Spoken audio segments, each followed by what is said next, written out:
സായാഹ്നവന്ദനം. ഇന്ന് നടന്ന degree prelims stage 1 അല്ലേ? അതിലെ മലയാളം ചോദ്യമാണ്.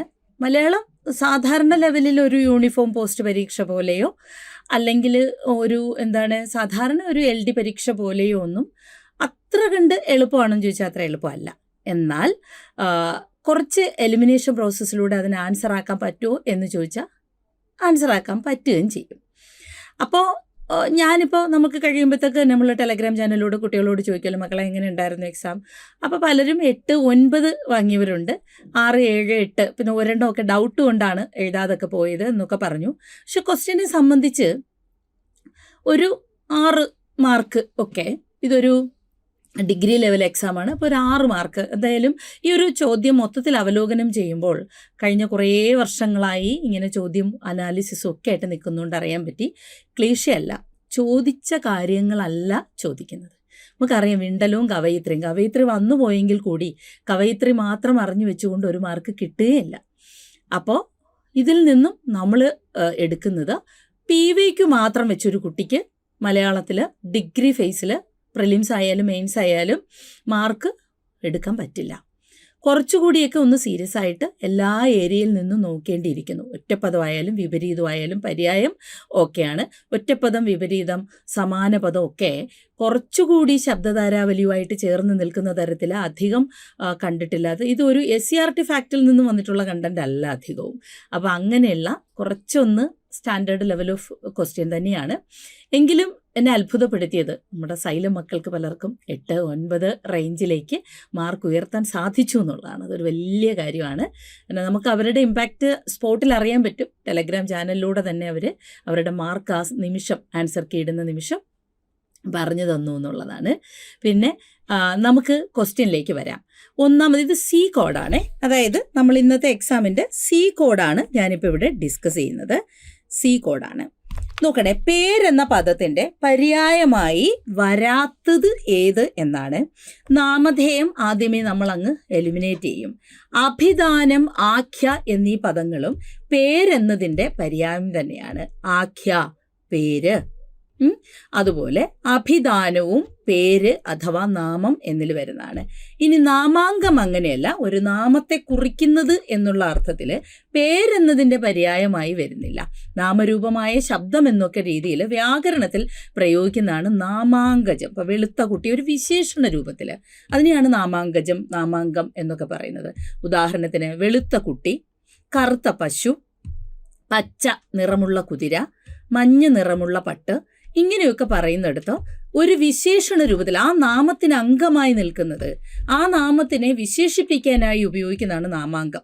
അപ്പം അതുകൊണ്ട് ഇവിടെ നമുക്ക് നാമാങ്കം എന്നത് ഈ പേരെന്നതിൻ്റെ പര്യായം അല്ലാത്ത ശബ്ദമായിട്ട് എടുക്കാം. മനസ്സിലായില്ലേ? അപ്പം അത് പക്കാ വ്യാകരണമാണ്. ക്രിയാങ്കജവും നാമാങ്കജവും ഉണ്ട്. ക്രിയാങ്കജം എന്ന് പറഞ്ഞാൽ ഒരു ക്രിയയെ വിശേഷിപ്പിക്കാൻ ഉപയോഗിക്കുന്നത്. ഉറക്കേ കരഞ്ഞു, ഉയരത്തിൽ ചാടി, വേഗത്തിലോടി, ഒരു ക്രിയയെയാണ് അവിടെ, ക്രിയയ്ക്ക് അംഗമായി നിന്ന് ക്രിയയെ വിശേഷിപ്പിക്കുകയാണ്. നാമത്തെ അംഗമായി നിന്നുകൊണ്ട് വെളുത്ത പൂവെന്നും കറുത്ത മുടിയെന്നും ഒക്കെ പറയുമ്പോൾ അവിടെ അത് നാമാങ്കമാകുന്നു. പേരിനെ തന്നെയാണ് സൂചിപ്പിക്കുന്നതെങ്കിലും അത് വിശേഷണമായാണ് ഉപയോഗിക്കുന്നത്. പേരിൻ്റെ പര്യായം അല്ല. അഭിധാനം, ആഖ്യ, നാമധേയം തുടങ്ങിയവ പേരിൻ്റെ പര്യായ ശബ്ദങ്ങളാണ്. ആമ്പൽ എന്ന പദത്തിൻ്റെ സമാനാർത്ഥമുള്ള ജോഡി തിരഞ്ഞെടുക്കുക. ജോഡി നോക്കൂ, ഡായാണ് ജോഡി തിരഞ്ഞെടുക്കുക. ഈ ആമ്പൽ എന്ന പദത്തിന് പിന്നെ സമാനാർത്ഥമുള്ളത് കൈരവം, കുവലയം.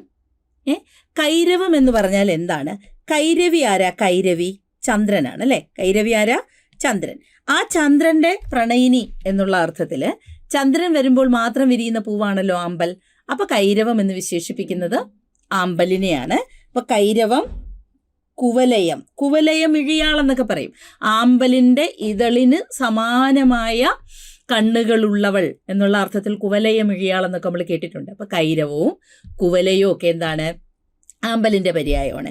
ഇനി ആമ്പലിനുണ്ട് സാരഥം, അതുപോലെ കുമുദം, കൗമുദിയിൽ വിരിയുന്നത് കൊണ്ട് കുമുദം എന്നൊക്കെ ആമ്പലിൻ്റെ പര്യായമായി പറയുന്നുണ്ട്. ശശിക്ക് പ്രിയപ്പെട്ടവളായതുകൊണ്ട് ശശിപ്രിയം. ആരാ ശശി? വീട്ടിൻ്റെ അടുത്തുള്ള ശശിയാണോ? അല്ല, ശശി ചന്ദ്രനാണ്. ചന്ദ്രന് പ്രിയപ്പെട്ടവളായതുകൊണ്ട് ശശിപ്രിയമെന്നും കുമുദമെന്നും സാരഥമെന്നും ഒക്കെ ആമ്പലിന് പര്യായമുണ്ട്. ഇനി നോക്കണേ, കുമുദവും അക്ഷീപം. അക്ഷീപം ഉപ്പാണ്, കുമുദം വരുന്നുണ്ട് അവിടെ, എങ്കിലും അവിടെ കിട്ടത്തില്ല, അക്ഷീപം പോവും. കീരം തത്തയാണ് അല്ലേ, കീരം തത്തയാണ്. അപ്പൊ പിന്നെ കുവലയം മാത്രമേ അവിടെ വരുന്നുള്ളൂ. അംബുജം താമരയാണെന്ന് നമുക്കറിയാം. അമ്പുവിൽ വിരിയുന്നത് അംബുജം. അമ്പുവിൽ തന്നെയാണ് ആമ്പല് വിരിയുന്നതെങ്കിൽ ആമ്പലിന് അംബുജം എന്ന് പറയാറില്ല. ഇനി നീലാംബുജം എന്ന് പറയുകയാണെങ്കിൽ ആമ്പലാണ്. ശ്രദ്ധിച്ചോണേ, നീലാംബുജം എന്ന് പറഞ്ഞാൽ നീലാംബുജമാണെങ്കിൽ ആമ്പലാണ്. ഉദാഹരണമായിട്ട് നീലത്താമര എന്ന സിനിമയുണ്ട് അല്ലേ, അതിൻ്റെ ഒരു ഇൻട്രോ സോങ് ശ്രദ്ധിക്കൂ. ഇത് ഒരു PYQ കൂടിയാണ്. നീലാംബുജം എന്നറിയപ്പെടുന്നത് ഏത് പുഷ്പമാണ്? പെട്ടെന്ന് താമരയെന്ന് നമ്മൾ ചിന്തിക്കും, താമരയല്ല. നീലാംബുജം എന്നറിയപ്പെടുന്നത് താമരയല്ല. നീലാംബുജം എന്നറിയപ്പെടുന്നത് എന്താണ്? ആമ്പലാണ്.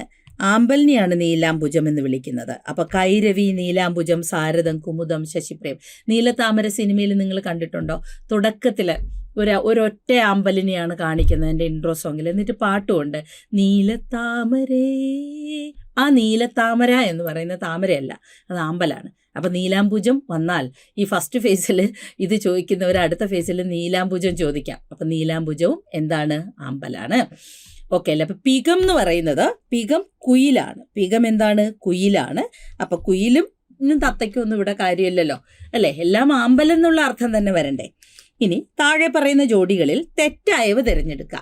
നെല്മണി, നെന്മണി നമ്മളിപ്പോൾ തന്നെ നമ്മുടെ മാരത്തോൺ ക്ലാസ്സിൽ വരെ പറഞ്ഞതാണ്. ഇത് ശരിയായതാണ്. ഇനി ഇത് നമ്മൾ മാരത്തോൺ ക്ലാസ്സിൽ പറഞ്ഞിട്ടുണ്ടായിരുന്നു. വിൺ പ്ലസ് തലമാണ്, അതുകൊണ്ട് വീണ അധികം തലം തെറ്റാണ്. ഇനി വിദ്യുത് അധികം ശക്തി, ഇത് നമ്മൾ ക്ലാസ്സിലൊക്കെ എപ്പോഴും പറയുന്നതാണ്. ചേർന്ന് ഇച്ഛയാകുമെന്ന്, അതും ശരി തന്നെ. ഇനി വാഗ്ദാനം ഇങ്ങനെയല്ല, ഗായായി മാറും. വാക്ക് പ്ലസ് ദാനം മാരത്തോൺ ക്ലാസ്സിൽ ഉൾപ്പെടെ പറഞ്ഞതാണ്. വാക്ക്, ദാനം, വാഗ്ദാനം.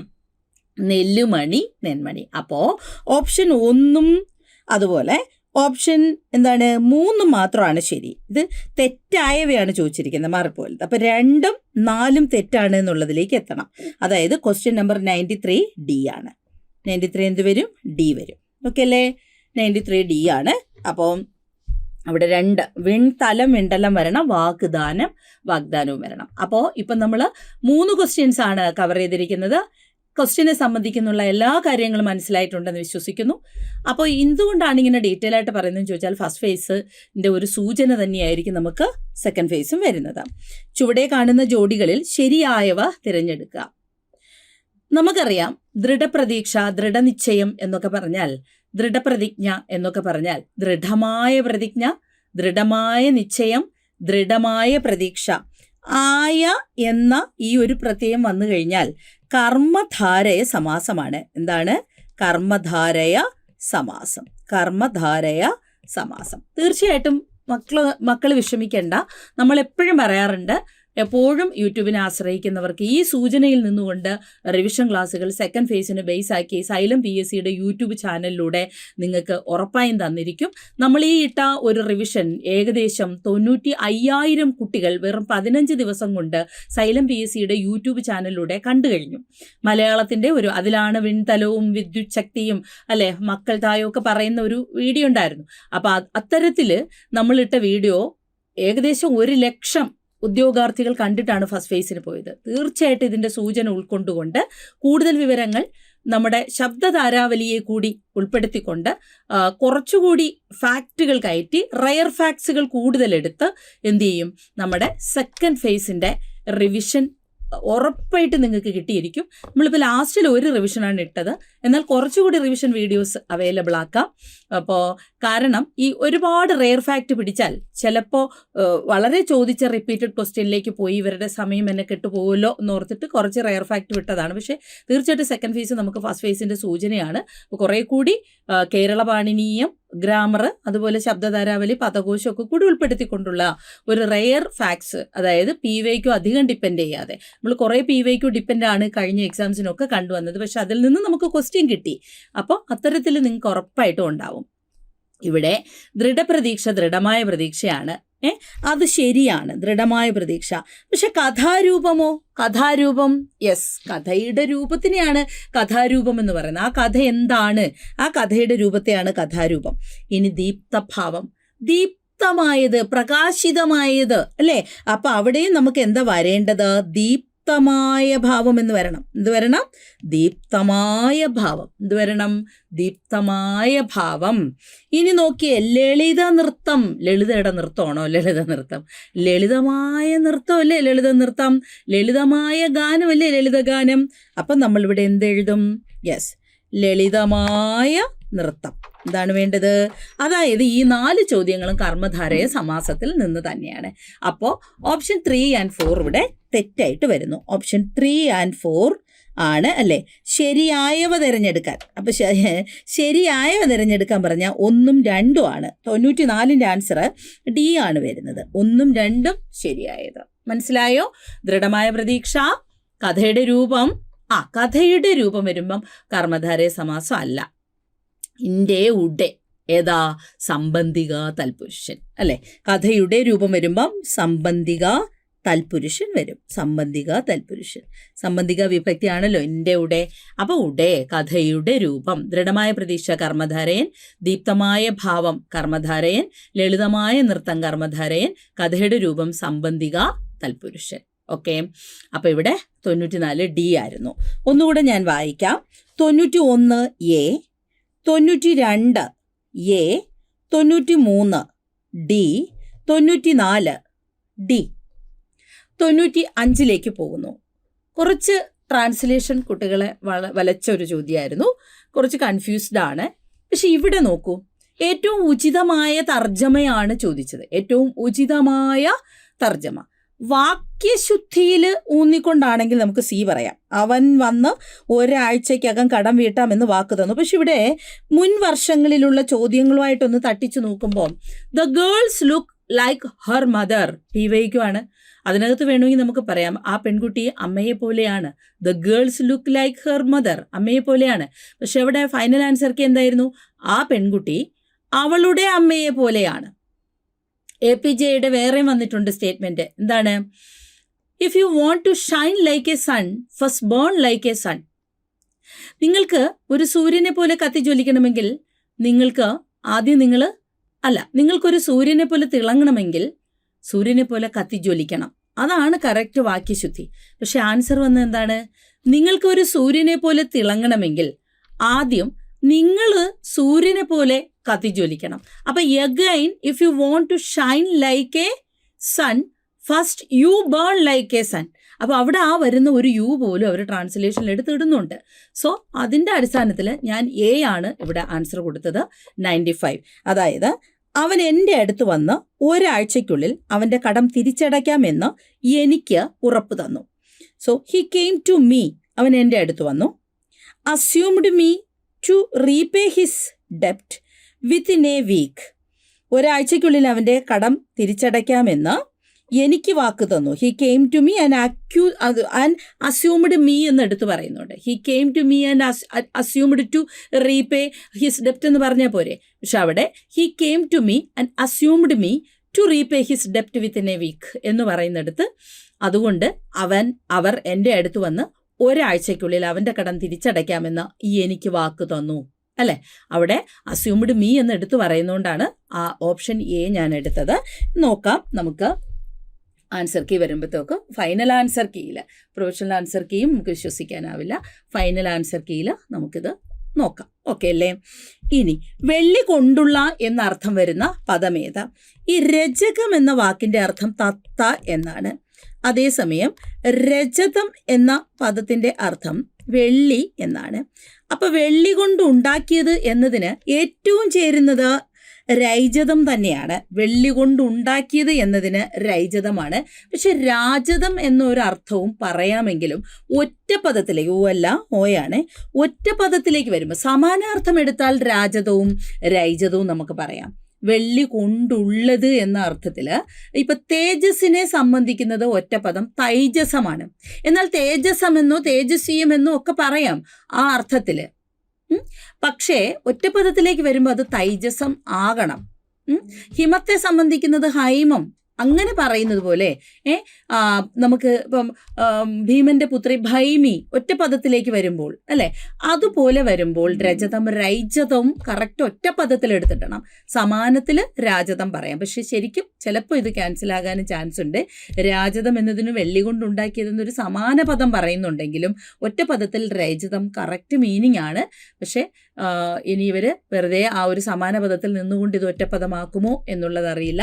എന്തായാലും ഞാൻ ഓപ്ഷൻ ഡി ആണ് ഇവിടെ ഓപ്റ്റ് ചെയ്യുന്നത്. നമുക്ക് നോക്കാം ഫൈനൽ ആൻസർക്ക് വരുന്നവരെ. പക്ഷെ രൈജതം കറക്റ്റാണ് ഒറ്റപ്പദത്തിൽ.